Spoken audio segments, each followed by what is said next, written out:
Welcome to the Audacity to Podcast, episode 67, 11 ways to use Twitter to promote your blog or podcast.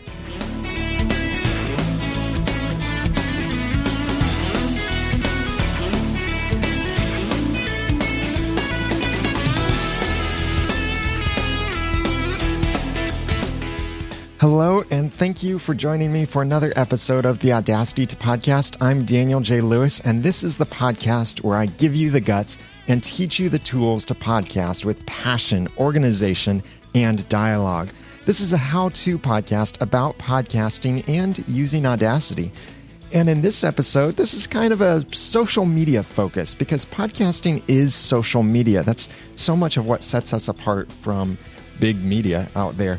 And the things that I talk about, though, in referring to a blog or a podcast, really, those two terms related to this content are totally interchangeable because your blog needs the same kind of promotion that your podcast does and vice versa.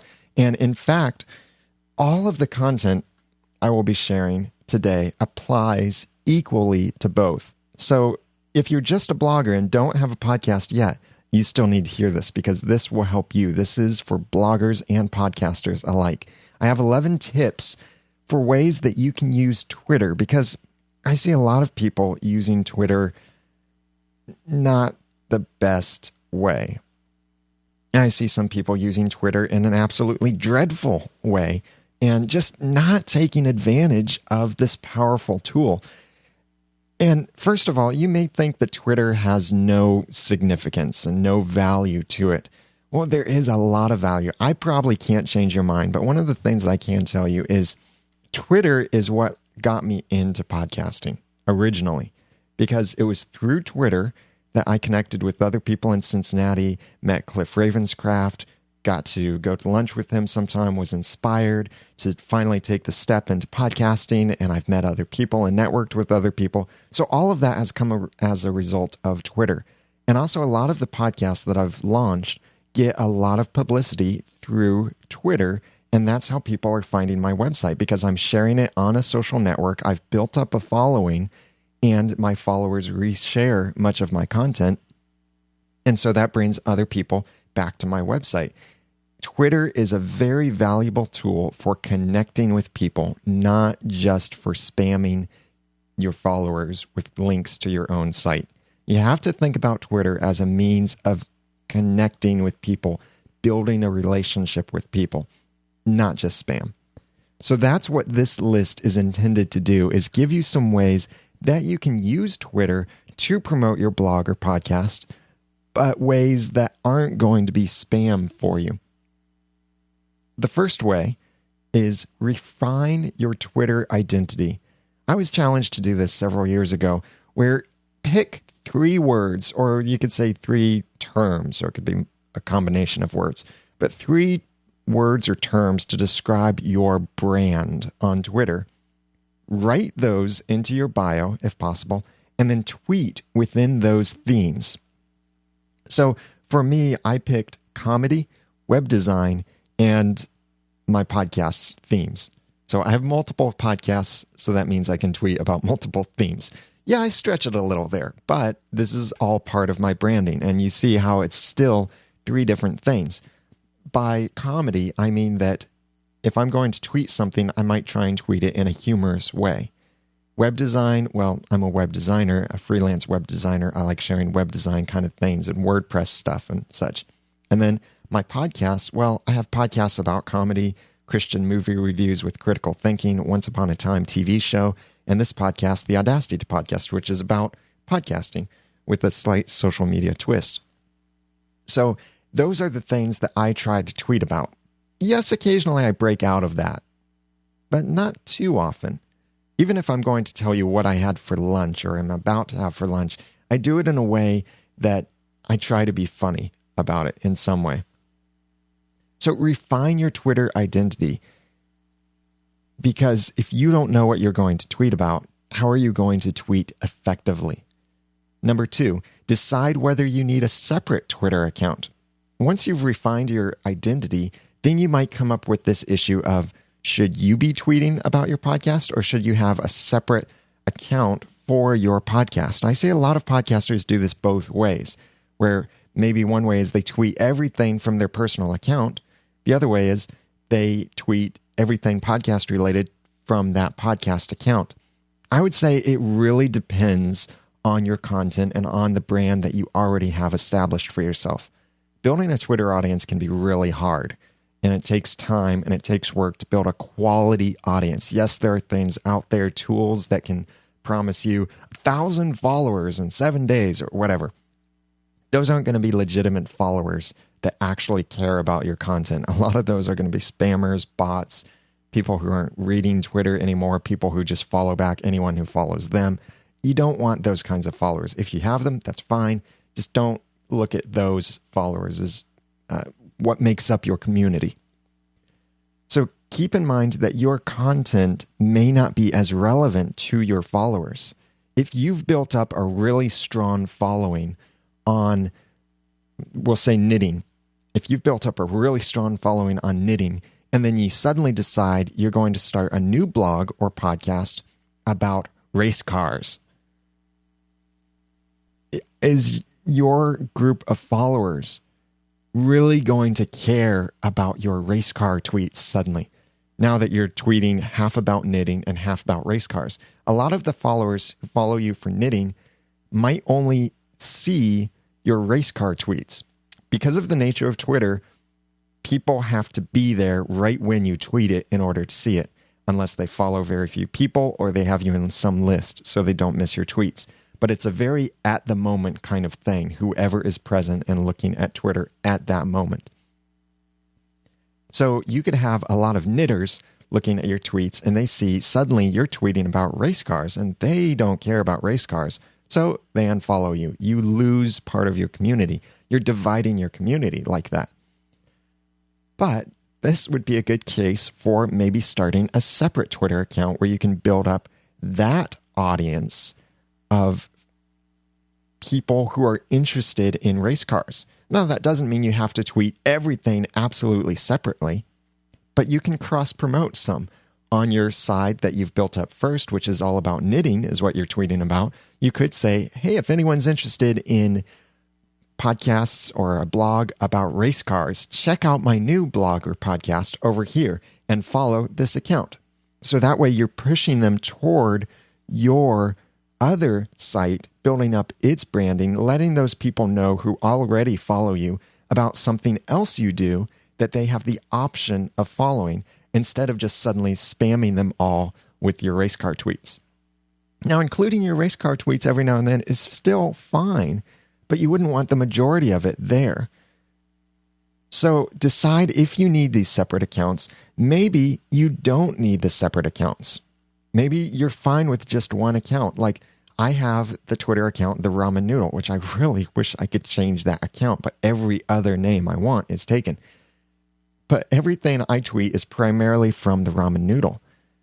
Even occasionally I'll tweet things about Once Upon a Time, but here's the way I tweet about Once Upon a Time is check out my other thing, Once Upon a Time podcast over here. I have a separate Twitter account, which is Once Podcast. That is our primary Twitter account for Once Upon a Time. The reason we have the division there is because we want the freedom to tweet a lot more about Once Upon a Time. And especially, I want the freedom to give the team members of our Once Podcast over at oncepodcast.com the ability to tweet from that account and tweet other things about Once Upon a Time. So I'm not going to give them my account and tell them, go ahead, tweet about Once Upon a Time stuff from my account. But instead, I give them access to the other account so they can tweet relevant content to that account. And that account, I'm building the branding of that account around Once Upon a Time. And it is a very focused niche audience over there. And that is very valuable. So I know the people following Once Podcast on Twitter are interested in Once Upon a Time. The people who follow The Ramen Noodle on Twitter, my personal account, some of them, yeah, interested in Once Upon a Time, some of them not. So look at yourself and see which way you need to go. I highly recommend don't tweet the exact same thing from both accounts at the same time. Because if someone is following your separate niche account, they might also be following your regular account. And it will get very annoying if they always see the same two tweets from both accounts. They'll want to unfollow one of them or just ignore you completely because you're spamming them basically by tweeting the same thing twice to two accounts that they follow. I really don't recommend the same time kind of cross-posting or tweeting like that. However, you could tweet about the same time, either write it differently or stagger your timing. So maybe you tweet from your account at 9 o'clock and you tweet from your podcasts or blog account at 10 o'clock. Completely different audiences between those hours, probably. Even if it's the same audience, they might not have seen it at 9 o'clock. Then they say it at 10 o'clock through your different account. So decide whether you need a separate account or if you're going to do it all through your one account. Number 3, don't make anything totally automatic. Automatic tweeting is, number 1, impersonal because it's not targeted toward your regular audience on Twitter. Number 2, it's inefficient because automatic tweets can easily go out at the wrong time or to the wrong audience, the wrong keywords. It's not including hashtags or whatever it might be.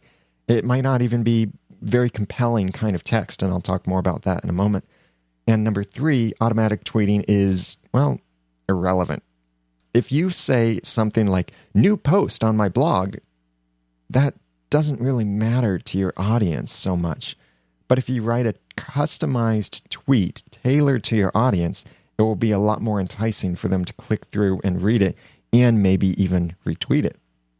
So if you have anything like, what's that site? It's twitterfeed.com. If you have anything like that, I recommend you turn it off. However, I do have other suggestions for it, but just the cross-posting and the RSS feeds and publishing to Twitter and all of that, the automatic, totally automatic stuff, I really don't think that's a good idea. And it's not optimized. Like, for example, my Once Upon a Time podcast, we just moved the schedule for that, which, by the way, the Ramen Noodle and Once podcast schedule is switching to Wednesday nights. So don't expect that tonight, Monday night, or Thursday night. But when this last time that we recorded Once podcast, I was up until 3 a.m. getting the show notes together and publishing that episode as quickly as I could. If I had Twitter feed going and it grabbed my feed and tweeted that, it would tweet at 3 a.m. in the morning. How much of my audience is awake and watching Twitter at 3 a.m. in the morning? Not very much. See, it's just not effective. It's irrelevant, maybe even. But number 4, schedule or buffer tweets about your content. Automatic can also be good. It's mindless automatic for everything and totally automatic that's bad, but some automatic stuff can be good when it's not totally automatic. The best times to tweet are usually in the afternoon or evening, so you could use something like a Twitter client like TweetDeck or Hootsuite or other programs that will let you tweet out at a certain time. So you can write your tweet and then you tell it, schedule this for later today at such and such time. So whenever you post new content, you could write a few tweets about it and then schedule those tweets to post once a day in the afternoon or whatever the optimal time is for you. Then schedule those tweets to be every day of the week and maybe even future tweets. So you could say a month from now, I want this retweeted a couple days, or just this week, I'm going to have this tweeted once a day, every day at 2 o'clock in the afternoon and then at 3 o'clock and then at 4 o'clock. But stagger that, like not all in one day you would do that. This way, it's appealing to more audiences. And the people who tweet the most, like the big social media people like Guy Kowalski, who does alltop.com, he said that when he tweets something 3 times, separating it by 8 hours each tweet, he sees the second and third tweet are clicked on sometimes more than the first tweet. the actual numbers are, I think it was 60% of his audience clicks on his tweets from the second or third tweet. And it's not just an issue of timing. It's an issue of, well, partially that you're getting it in front of more people, but also that people see it again and they might be at a position where they decide, yeah, I want to click on that right now. Instead of others who see it, they think, oh, I'll click on that later. Then it gets pushed down the timeline. They never visit it. So repeating your tweets is a good idea, but don't do it too closely and don't spam people with it. But you could schedule these things with TweetDeck or Hootsuite. Those are some free options there, and there are several others too. But another way to do this that I really like, and this is great if you have a lot of content that you want to share and you don't really want to think about scheduling things on certain days. You just want to share content that you found or that you think is relevant. And you don't want to have to figure out, is anything else scheduled at this time? It can take too much thought sometimes to do that, depending on your system. There's a great web app. It's free, and they have paid options too. It's called Buffer. You can visit it through my referral link, which means that I get an extra little slot in my account. But you can go to noodle.mx/buffer, and it is an app that connects to your Twitter account and your Facebook account. And you can do both or just an individual one. The way it works is you'll have a group of time slots in a queue or a buffer, so that when you send a tweet to Buffer, it will put that tweet in the next time slot and send it out then. For example, you could say your time slots are 1 a.m. or not a.m. You could say it's 1 p.m., 2 p.m., 3 p.m., 4 p.m., 5 p.m. You send your first tweet into Buffer, and it will send it at 1 p.m. Put your next tweet in, it sends it at 2 p.m. Put your next tweet in, 3 p.m., and so on, like that. And it just keeps filling your buffer. If you only set a couple time slots in a day, what it will do then is it just starts filling the next day. It's a wonderful way, especially if you have your reading time where you go through your RSS feeds and you find all of this stuff that you want to share. Then you can just add it to your buffer, and instead of people who follow you on Twitter getting 5 links in a row, they'll see 5 different links throughout the day, and you won't be spamming them. You'll be appealing to your audience and sharing the content that you want to share.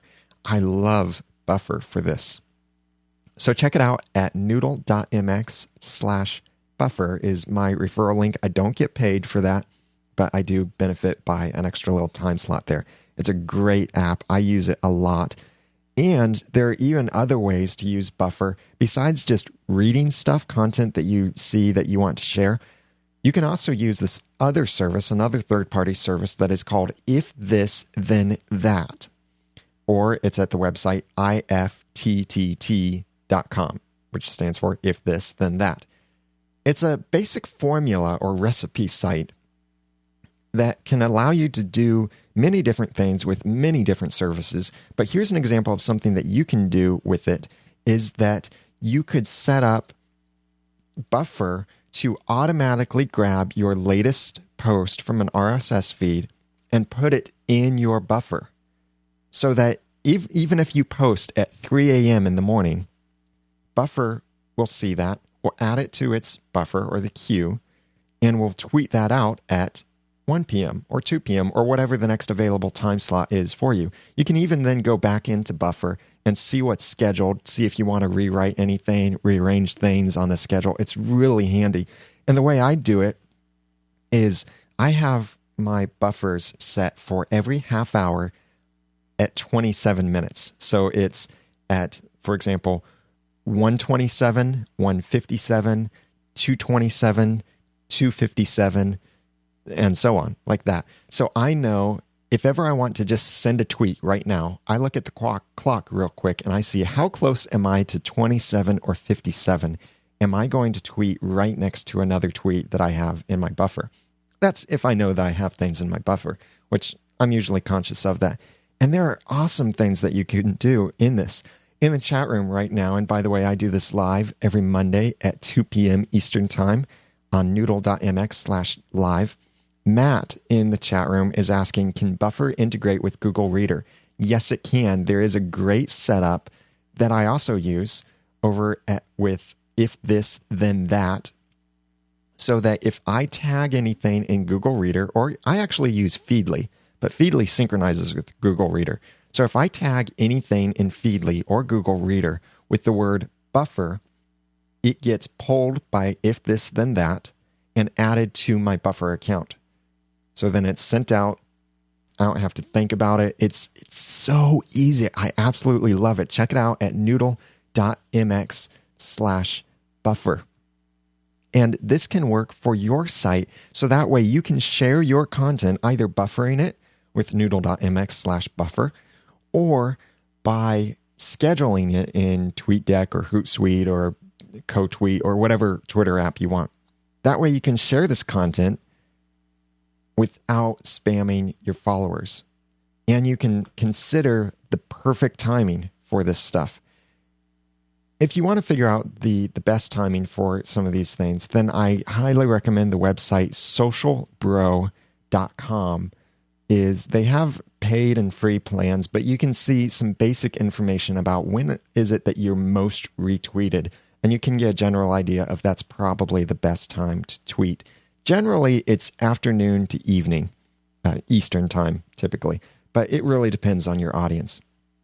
So you can check that out, socialbro.com. I don't have an affiliate link or anything for that. But, of course, every link I mention will be in the show notes today over at theaudacitytopodcast.com/67. So let's go through this again before we move on. 11 ways to use Twitter to promote your blog or podcast. Number 1, refine your Twitter identity. This is your branding.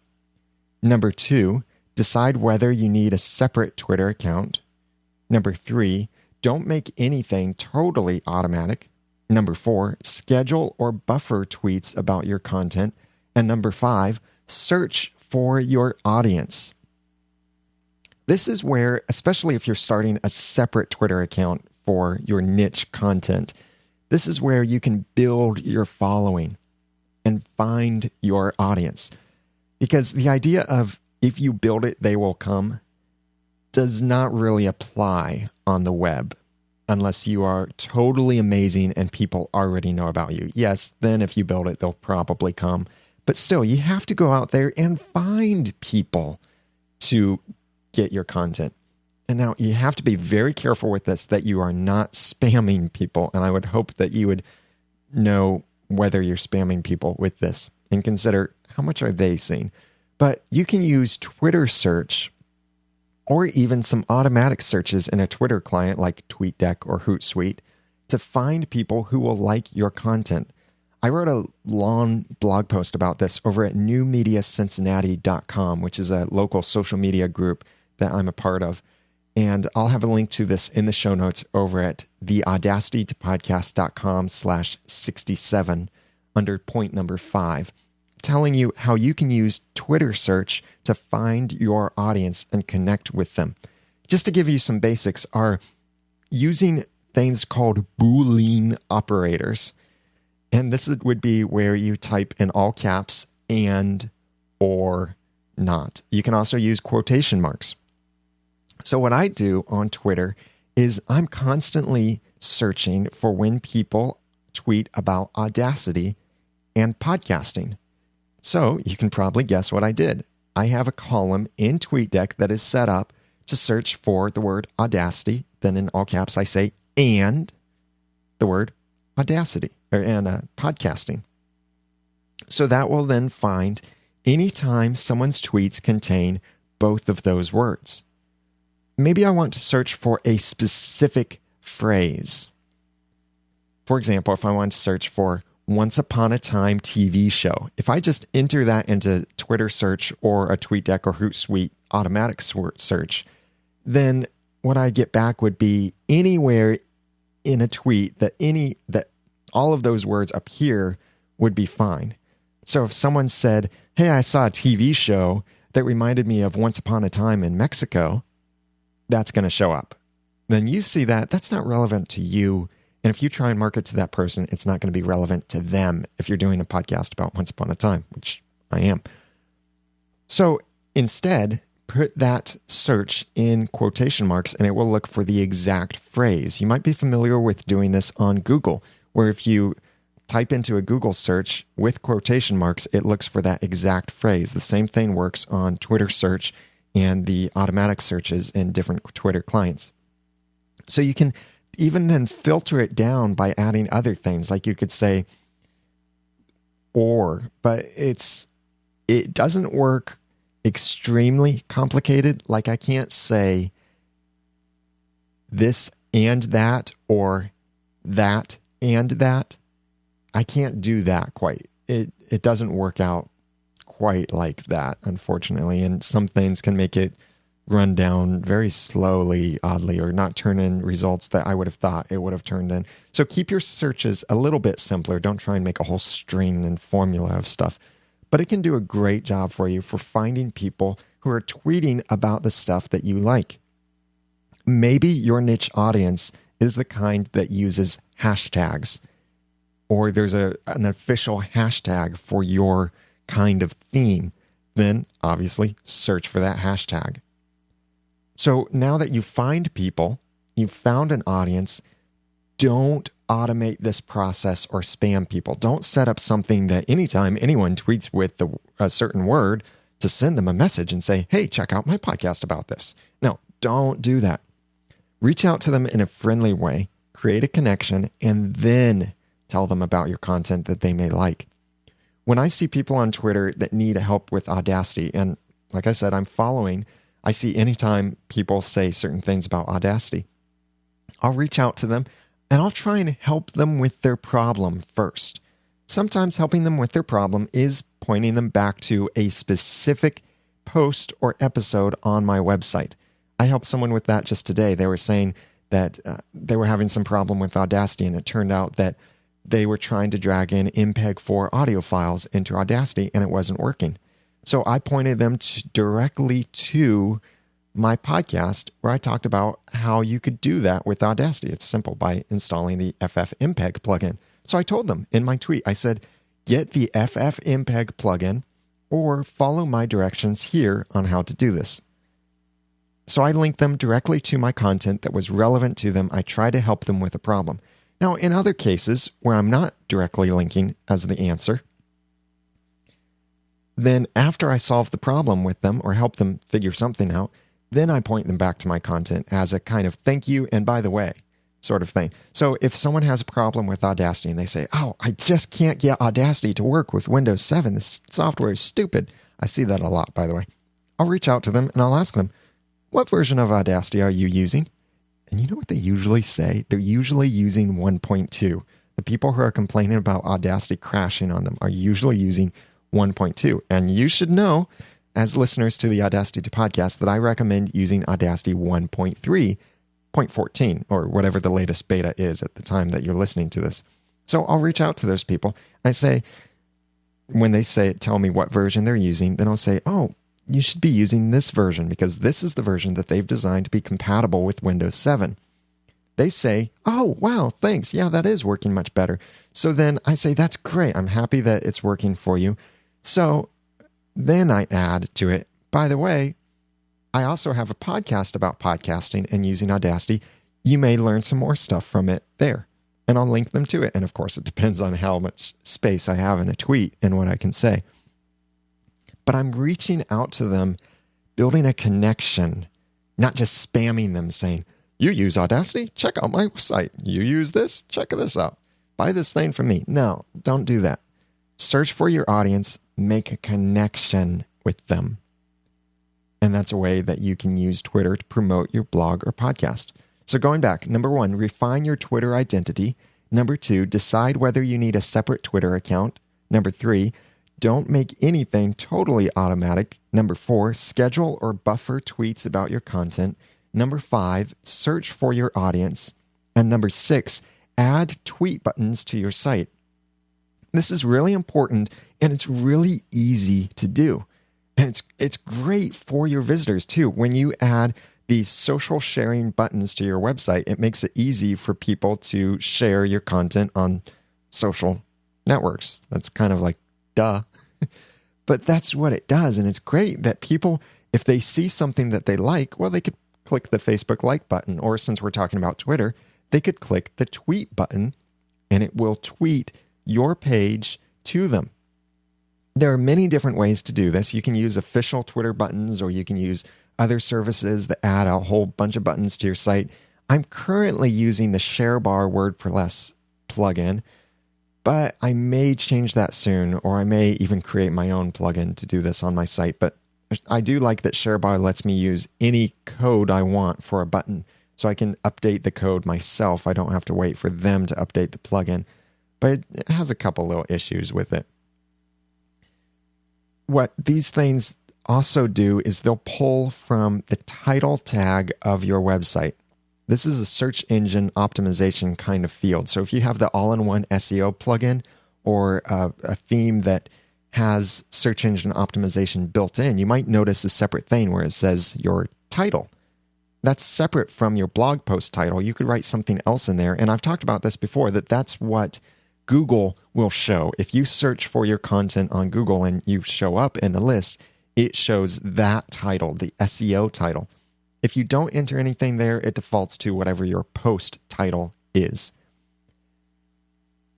When you write that SEO title, write it in a compelling way that people who look for your site will be interested in posting it. But because most of these social plugins, especially Twitter, also pull from that title, make sure the title is something that is compelling enough on Twitter. Like when I have all of my podcasts about the Audacity podcast, you know that I use the abbreviation TAP067:. Well, I don't put that in my SEO title.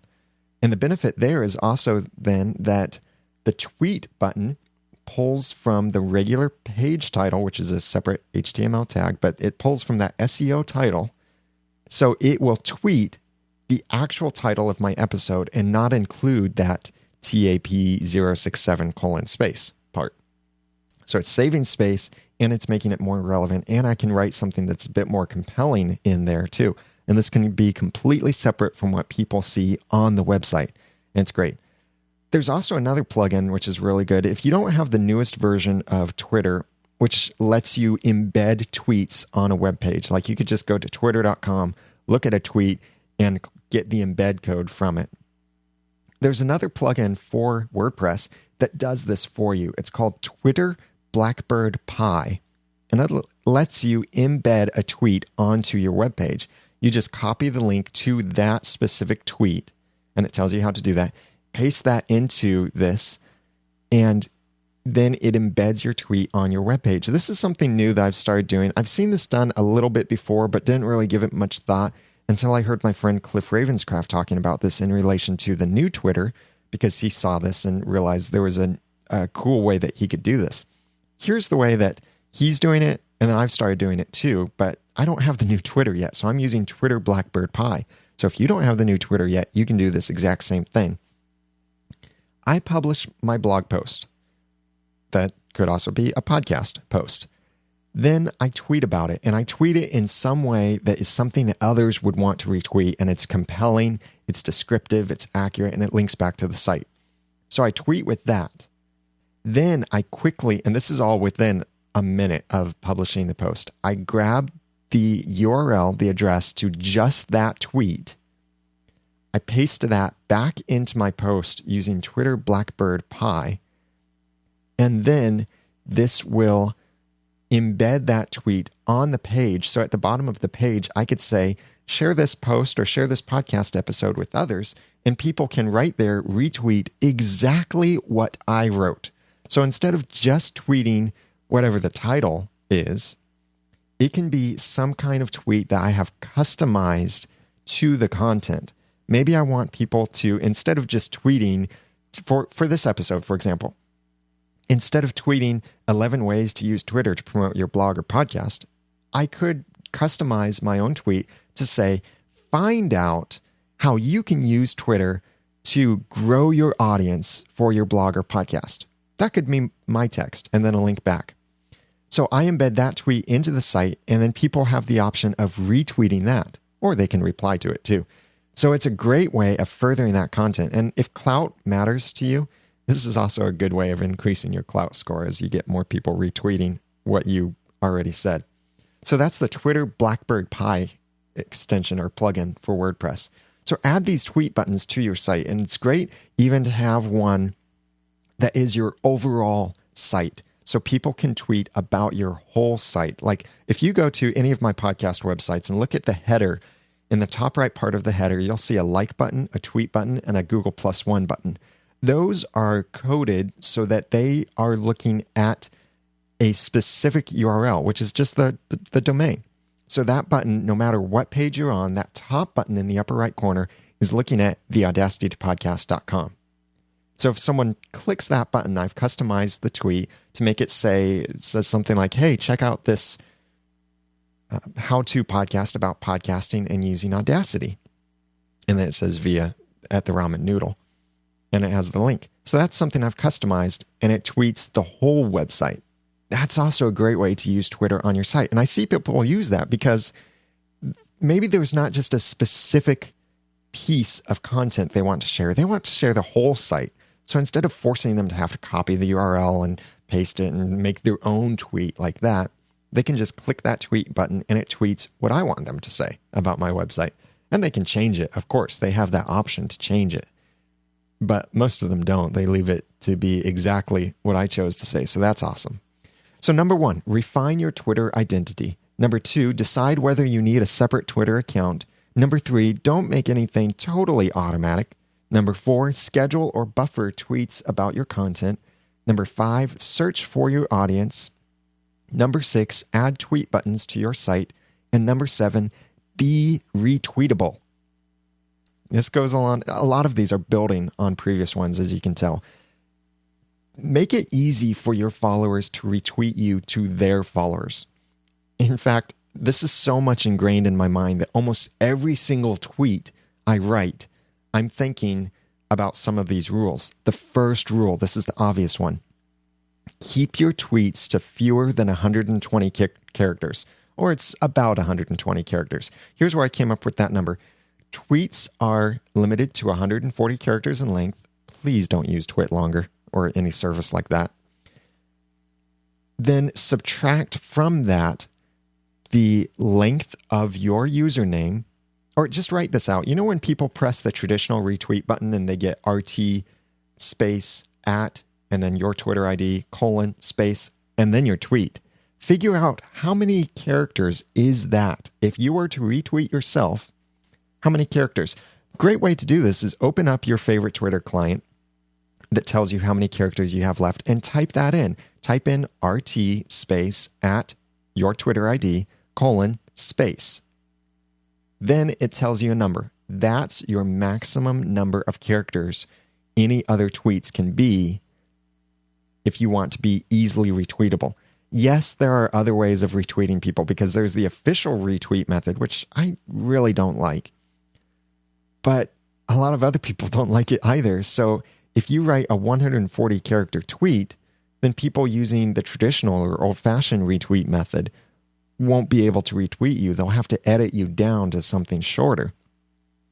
Now, even think on top of this, do you want to give people the ability to comment on your tweet? So then consider, how much space are you leaving for them to comment? I've seen so many companies tweet about a contest and they'll say, retweet this message to be entered for a contest. And their tweet is too long to be retweeted by the traditional retweet method. I have to use either the new official retweet, which I don't like, or I have to edit their tweet, which I also don't like. And it traps me in there. So make sure there's space for people to add their comment if that's important to you, especially if you're asking a question or you want to give them a chance to say, wow, this is the most amazing podcast episode ever. Then make sure there's enough space for that and it will appear on Dig or Reddit. I guess that's the new Dig. The second point under this, after keep your tweets to fewer than about 120 characters, write your tweets to be less about me. For example, you could change, you might have a post that you're planning on sending out and you say, I just posted the newest episode of my podcast. Well, does someone really want to retweet that? Because they're not the ones that posted the newest episode. It's not their podcast. It doesn't sound as retweetable. It's like, oh, okay, good for you. You posted a new episode. Instead, make it something that you could imagine someone else saying. So taking that same example, we could instead say, check out the latest episode of The Awesome Podcast. Or you could make something more informative, like the newest episode of such and such is out and it talks about this. Or whatever. Think about what would other people tweet about your content. And then you write that as a tweet. And it makes it easier for other people and more interesting for other people to tweet that same thing. Third thing under this, tweet when your audience is looking at Twitter. Like I've said already, this is usually afternoon to evening, but it can be very different if you have an international audience or whatever. If, for example, let's say you are in the East Coast and you like to talk about Hollywood a lot. Well, Hollywood is on the West Coast. So if you tweet at 9 a.m. in the morning, it's very likely that the people on the West Coast aren't going to see as many of your tweets, or not as many people will, because it's 6 a.m. in the morning over there. Or the other side of this, what if you're tweeting in the United States and you're tweeting about Europe? Then people in Europe might not see your tweets at all because they're sleeping when you're tweeting. So this could be where you schedule things or just get to know where your audience is. Again, use a tool like socialbro.com to help determine when your audience is most likely to tweet your content. Also, there are other things like ways that you can visualize where your Twitter audience is, give you an idea of what time zone they're in. And then the fourth thing under this, write stuff that your Twitter followers would want to say too. So if you are being way over praising of your own content, your Twitter followers might not want to tweet that. Or if you are tweeting with foul language about your content, even if your content contains foul language, if you're tweeting with foul language, they might not be interested in tweeting about that.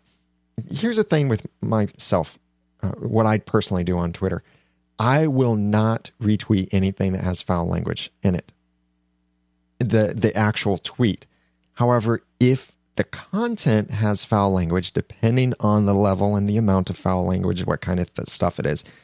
But I'm a little more lenient on what the content might have. So if it's a blog post that's really informative and it has a couple swear words in it, some profanity, some mild profanity, I'll go ahead and tweet. I might add to it saying mild language in this or mild profanities. But if the person who wrote the article has profanity in their tweet or in the title of the article, I will not retweet them or tweet about that article. So think about what your audience would want to say. This goes back to writing your tweets less about you and more neutral kind of thing. So what would your audience want to tweet? What would they say too? Think about if your audience was talking about your content, what would they say about your content? That's what you should tweet.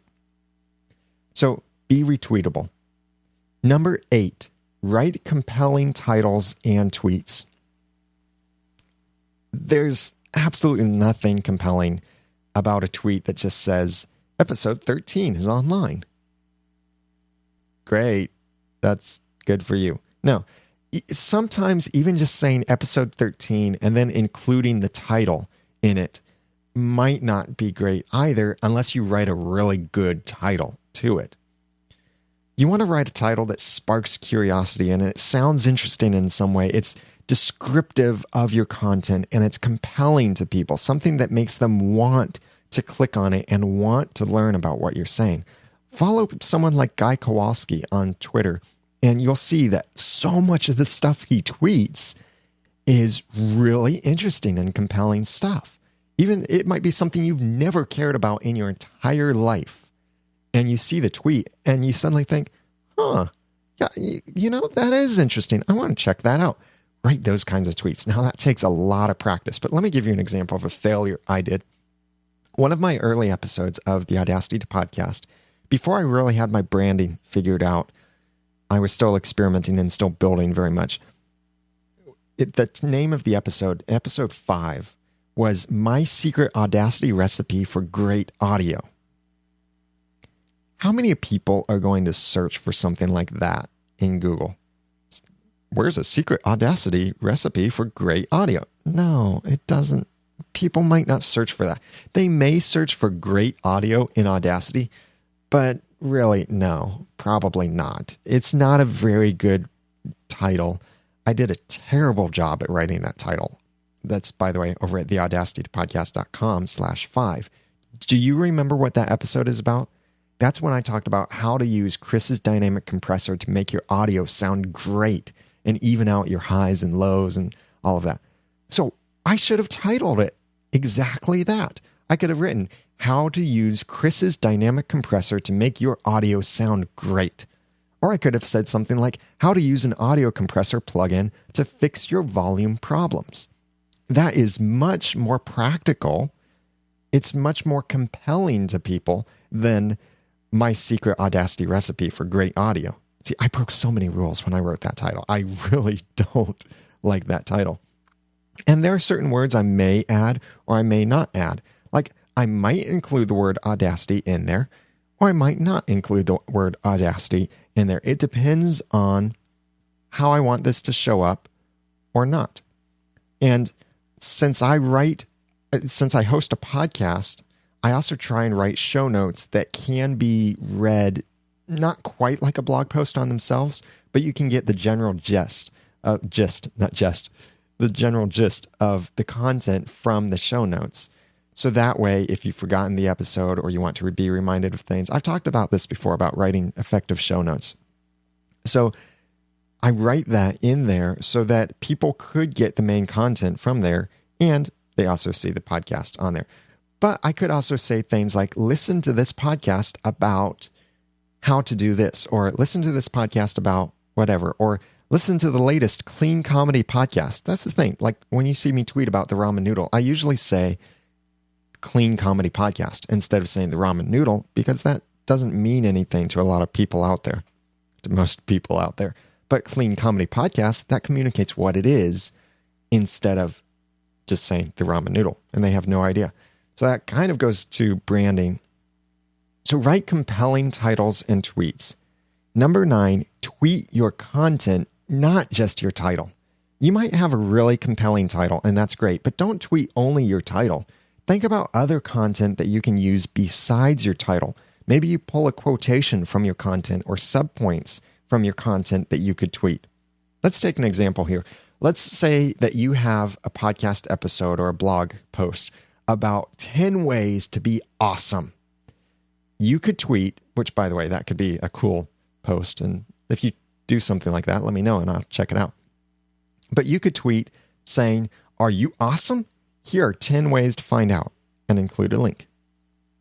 Or you could say, pull one of the items from your list of 10 ways to be awesome. And you could say, wearing cool t-shirts makes you awesome. Here are 9 other ways. And that's interesting too, and people might be inclined to tweet that. Or you could pose it in the form of a question that's also related to something from your content. You could say, did you know that awesome people get better food? Have a link. Or you could say something like, find out more or learn how. And you have a link to your post. Or you could say, use some advice from your list and say, don't tuck in your t-shirt if you want to be awesome. Learn more at, and then your link. Things like that are much more compelling, much more informative of your content, and in many ways gives sample of your content. It's like those toys that let you feel the texture from the outside, or free samples at the store where you get a taste of something and then entices you to buy it. It gives you an idea of what it's like. So you're like, oh, that's really good. I think I'll get some of that. So someone, when they see a tweet like this, they think, oh, wearing cool t-shirts makes me awesome. I want to be awesome. How else can I be awesome? Now, this is not necessarily a real list of ways to be awesome, by the way. And I can't guarantee that awesome people get better food, but this could be things that you use. So tweet your content, not just your title, but you could also tweet your title. Write compelling titles, though.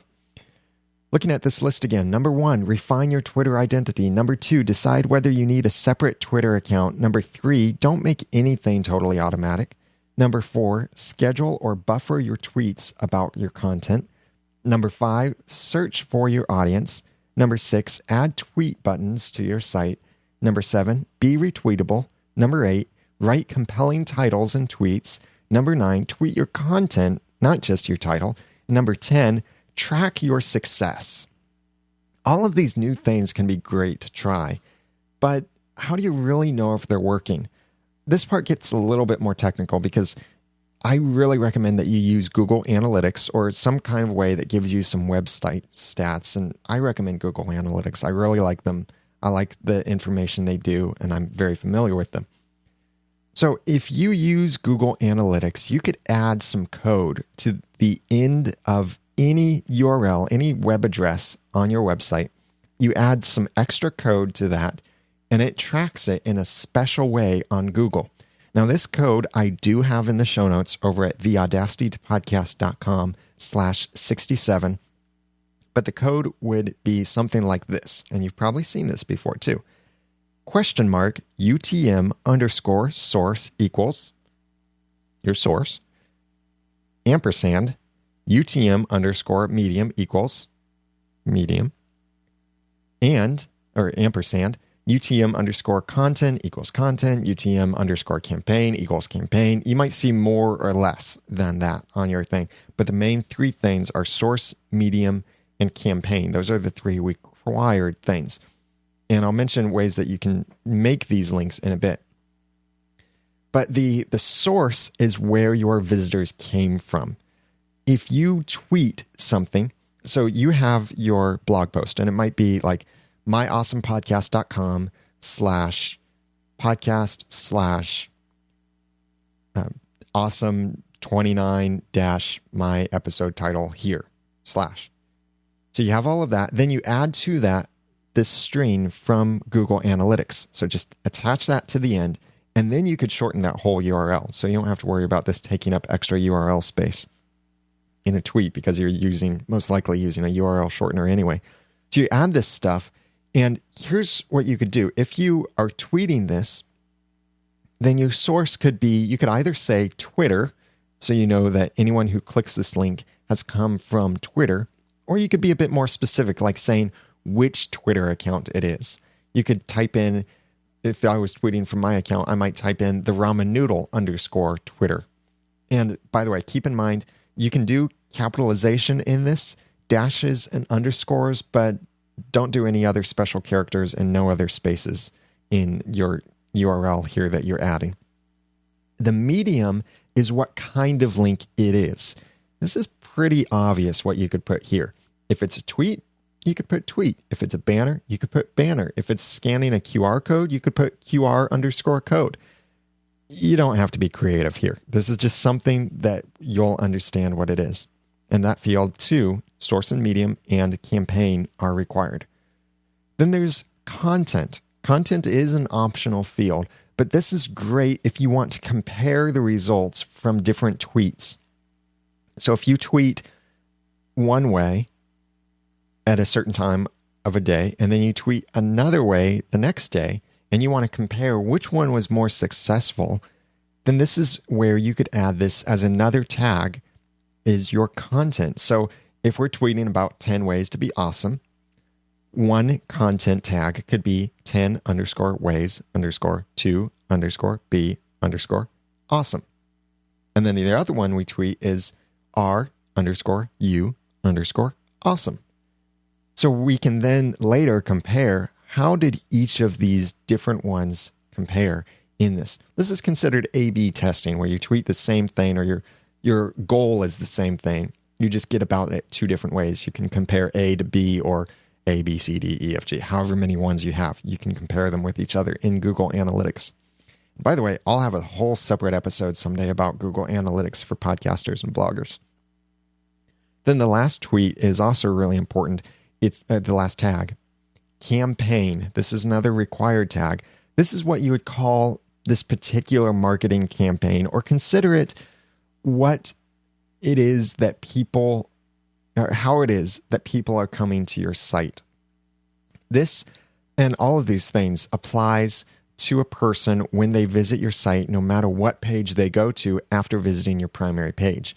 So you could see, for example, that everyone who came from Twitter, that's your source, or maybe it's from your Twitter account as your source, everyone who came from Twitter clicked on your About page, but people who came from Facebook didn't click your About page. That's an example of something that you could compare the difference in these things and how it applies when they're on your site the whole time they're on your site.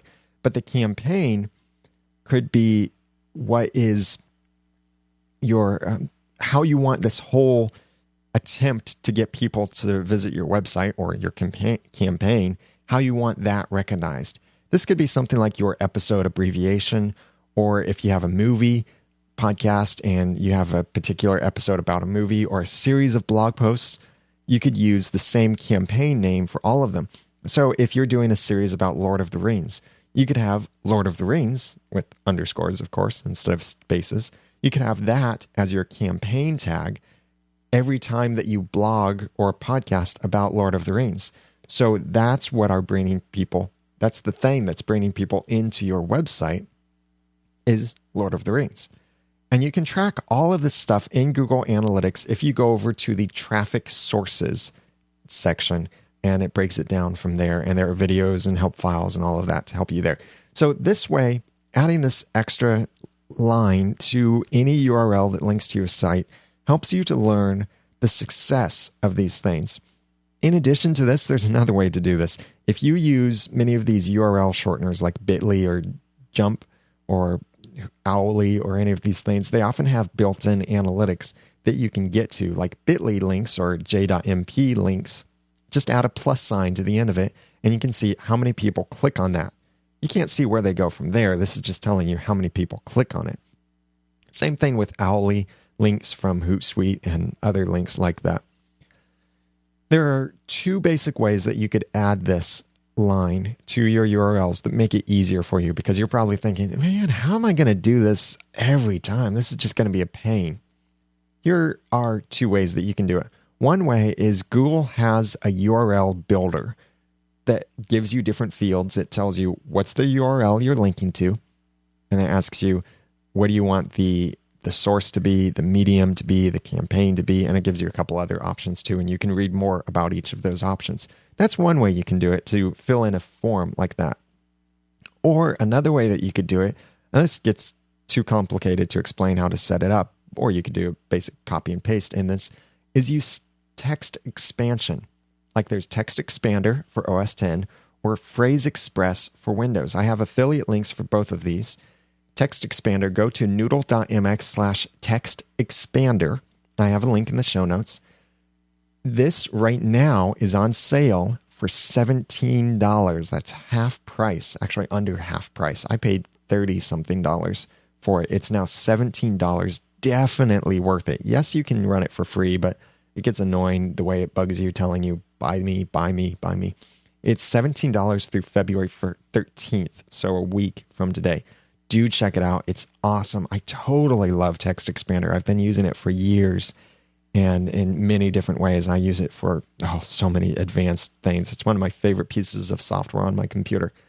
If you don't have OS X on a Mac, then check out Phrase Express for Windows. There's a personal edition that's free, or you can pay for one of their more professional editions and be all legal if you're using it for business uses.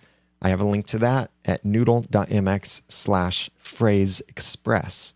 Or the links to all of these things will be in the show notes at the audacitytopodcast.com/67. And number 11 way to use Twitter to promote your blog or podcast, be human and relationship focused. When you're tweeting and interacting with people, following people, replying to people, act like a human. Don't act like a spamming robot. Focus on building relationships with people first, and then you can link them back to your content. Don't just spam them with links to your stuff. When I'm watching Twitter, like I said earlier, I'm looking for ways to help people with Audacity and podcasting problems. Maybe that's how you've come to hear this podcast, is because I found you on Twitter and helped you with Audacity problems. And there have been a couple times that someone accused me of being a spammer. It's happened like twice, I think. I really don't know how they could have, because there were even typos that a spam bot would not have made. Like I misspelled their name one time. Spam bots don't get that. They don't misspell names. And some other things that the way I tried to help them with their problem, I guess they just assumed, here's someone that I've never heard of before, they must be a spammer. They jumped to a conclusion, but I was still just trying to help them with their problem. But be a human when you're out there. Think about things from a human perspective, and more importantly, think about things from your audience's perspective. What works best for them? What do they want to see on Twitter? What do they want to tweet about? Don't just think about you, or me. What works best for me? What do I want to say? What do I think is most important? Think about it from your listener's perspective and be focused on relationships.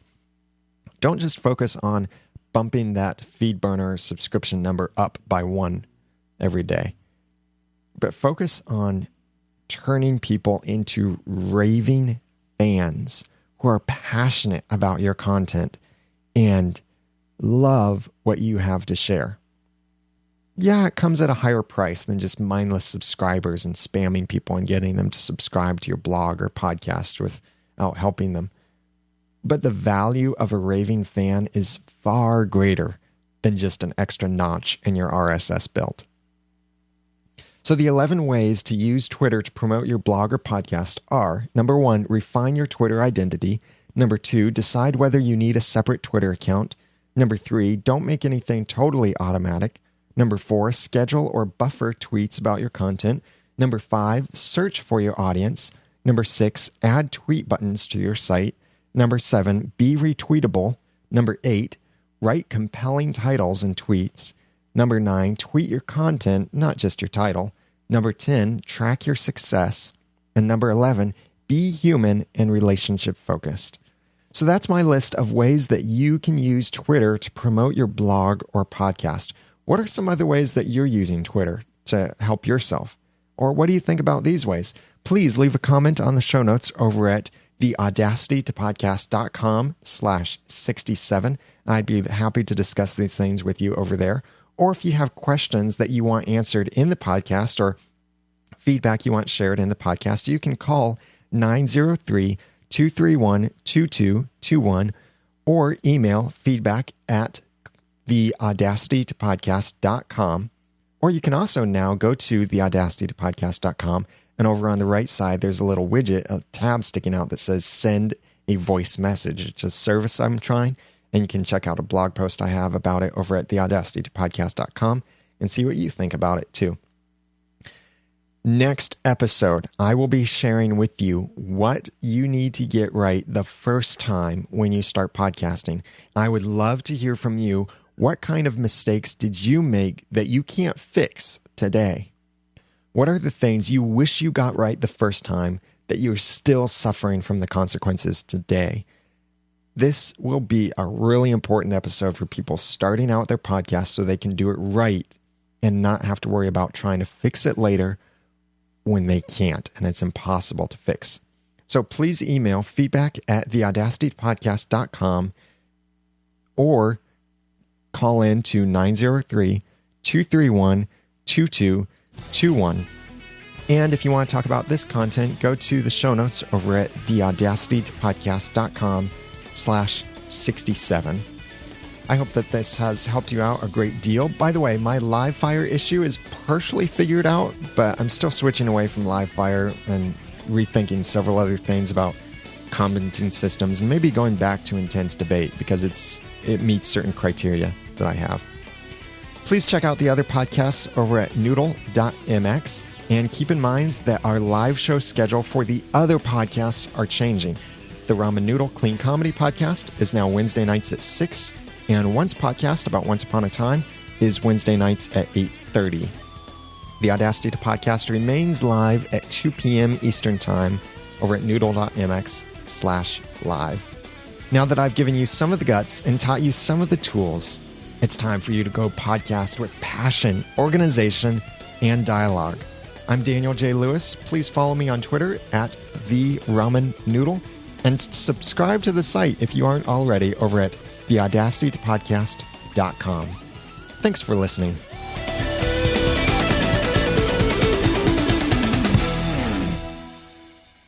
The Audacity to Podcast is a proud member of the Noodle Mix Network. Find more of our podcasts like this one and others over at noodle.mx. The Audacity to Podcast is also a proud member of the Tech Podcast Network, where there are a whole bunch of podcasts about tech, and they are all family-friendly podcasts too, which I think is really great and really important. So check that out over at techpodcasts.com.